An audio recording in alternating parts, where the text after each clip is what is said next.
ଦେଖନ୍ତୁ ବର୍ତ୍ତମାନ ସେ ସାଇକେଲଟା ମୋର ଥୋଇଛି। ସେ ସାଇକେଲରୁ ଓହ୍ଲେଇଲି, ସାଇକେଲ ନେଇକି ଆସିଥିଲି। ମାନେ ଫସଲ ଦେଖି ମନଟା ଖୁସି ହେଇଯାଉଛି, କାରଣ ଭଲ ହେଇଛି ଏଥରକ। ମାନେ ଆଶାନୁରୂପକ ଭଲ ହେଇଛି। ଦେଖାଯାଉ ଏଥରକ ଅମଳ କେମିତି ହେଉଛି। ତେଣୁ ଦେଖନ୍ତୁ ମୁଁ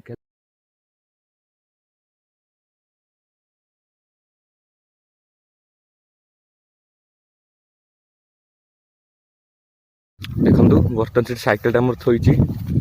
ସେ ସାଇକେଲରୁ ଓହ୍ଲେଇଲି, ସାଇକେଲ ନେଇକି ଆସିଥିଲି। ଓହ୍ଲେଇକି ମୁଁ ଦେଖନ୍ତୁ ଆମ ଗାଁ ଆମ୍ବ ତୋଟା ଦେଖନ୍ତୁ ଆଜ୍ଞା। ବେଶୀ ବର୍ଷ ସେ ଆମ୍ବ ଗଛ ବହୁତ ମିଠା ଆମ୍ବ ହୁଏ। ଯେ ବର୍ଷ ଆମ୍ବ ନାହିଁ ବିଲକୁଲ। ବର୍ଷ ଆମ୍ବ ହେଇନି ଭଲ, କାହିଁକି ଏଠି ଗଛରେ ଭଲ ଆମ୍ବ ହୁଏ, କିନ୍ତୁ ଟେଷ୍ଟି ଆମ୍ବ ହୁଏ। ସେ ଆଉ ଆମେ ତାକୁ ସେଇଟା ଗୁଡୁ ପାଣିଆ ଗଛ ବୋଲି କୁହାଯାଏ। କିନ୍ତୁ ମୋଟା ଗଛଟା ନୁହେଁ କି, ସେ ଗଛଟା ଗୁଡୁ ପାଣିଆ ଗଛ ବୋଲି କୁହାଯାଏ। ଦେଖନ୍ତୁ ମୁଁ ସାଇକେଲ ସେଇଠି ଥୋଇକି ଆସିଛି। ଏଇଟା ଆମ ଗାଁର ବିଲ। ଦେଖନ୍ତୁ ଆଜ୍ଞା, ଏଇଠି ଆମ ଗାଁର ସବୁ ଛେଳି ମାନେ ଚରନ୍ତି, ଆଉ ଏଇଠି ଗାଈମାନେ ବି ଚରିବା ପାଇଁ ଆସନ୍ତି।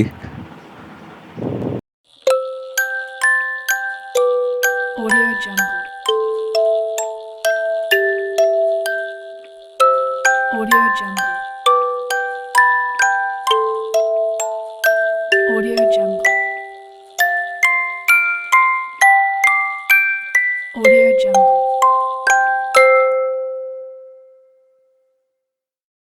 ଦେଖନ୍ତୁ ଏଇଠି ମୁଁ କିଛି ଫଟୋ ଆପଣଙ୍କ ପାଇଁ ଲଗାଇ ଦେଇଛି କଖାରୁ ଗଛର, ଆମର ବିଲର। ଦେଖନ୍ତୁ ଏଇଠି ମୁଁ ବୁଲି ବୁଲିକା ସବୁ ପ୍ରତ୍ୟେକ ମନ୍ଦାକୁ ଚେକିଂ କରୁଥିଲି।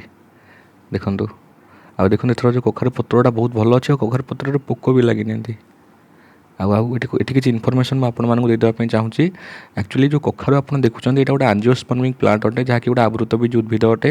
ଆଉ ଏଇଟା ଆମର ବେସିକାଲି ଆପଣ ଦୁଇ ଋତୁରେ କରିପାରିବେ, ବର୍ଷା ଋତୁରେ ବି କରିପାରିବେ, ଏମିତି ଖରା ଋତୁରେ ବି କରିପାରିବେ।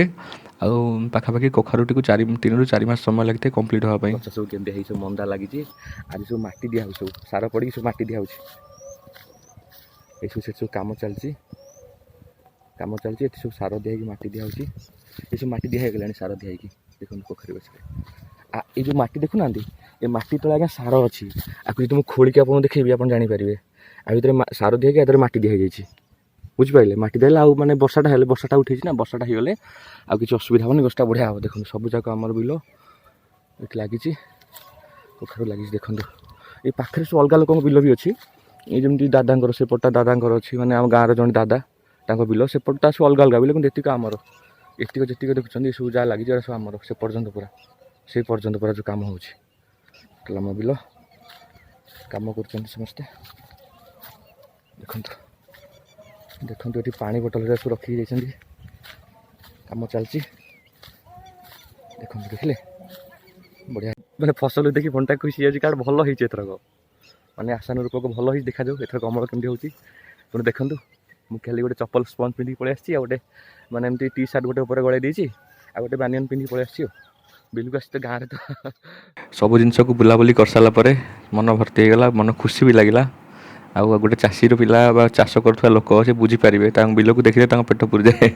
ତେଣୁ ମୋର ବି ପେଟ ପୁରିଗଲା। ଆଉ ମୁଁ ଆଉ ଥରେ ଶେଷ ଥର ପାଇଁ ବିଲରେ ବସି ପଡ଼ିଲି, ଆଉ ତାକୁ ଟିକେ କଖାରୁ ପତ୍ର ଟିକେ ହାତ ମାରିଦେଲି। ଭଲ ଲାଗିଲା, ପଜିଟିଭ୍ ଲାଗୁଛି।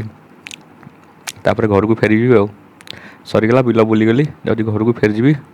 ଆଉ ଦେଖନ୍ତୁ ମୁଁ ସାଇକେଲରେ ଆସିଥିଲି, ଏଠି ଥୋଇଛି। ଏଇ ସାଇକେଲରେ ଫେରିବା। ଆଉ ଆସନ୍ତୁ ଯିବା ଆମ ଘରକୁ, ଏଇ ସାଇକେଲରେ ଫେରିଯିବା। ସାଇକେଲଟିକୁ ମୁଁ ଗଡ଼େଇକି ମୋ ଘରକୁ, ଏଇ ବାଟ ଆମ ଘର ଆଜ୍ଞା। ସେ ଯେଉଁ ମନ୍ଦିର ଦେଖାଯାଉନି, ସେ ମନ୍ଦିର ଭିତରେ ଦେଇ ଗଲେ ଆମ ଘରଟା ପଡ଼ିବ।